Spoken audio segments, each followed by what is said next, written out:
L'enlèvement du reste de l'épave du MV Wakashio se poursuit à Pointe-Disney, un exercice qui a redémarré le mardi 2 novembre 2021. Cela après des mois de retard en raison du mauvais temps.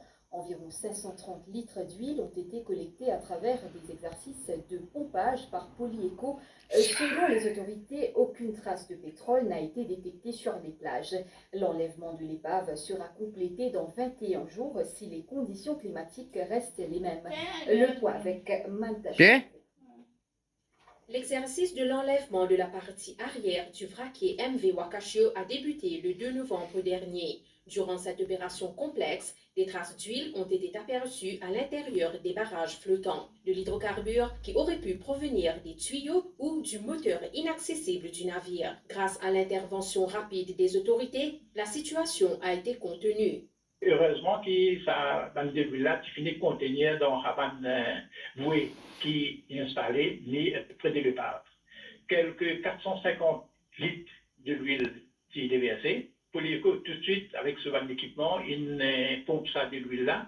Avec de l'huile et de l'eau, il collectait quelques 530 litres qui van là, il envoie à la chaumière.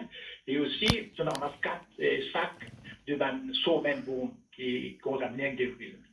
Mais heureusement, il n'y a aucune trace de l'huile de la plage.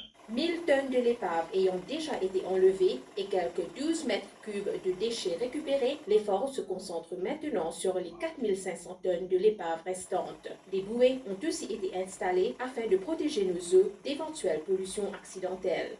Près de Wakashio, il y a 1110 mètres de barrage.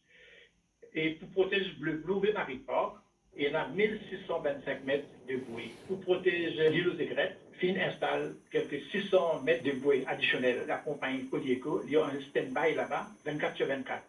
À noter qu'il y a une présence constante des représentants des ministères concernés au centre de commandement qui a été installé au Marine Center de Blue Bay pour suivre de près le démantèlement du MV Wakashio.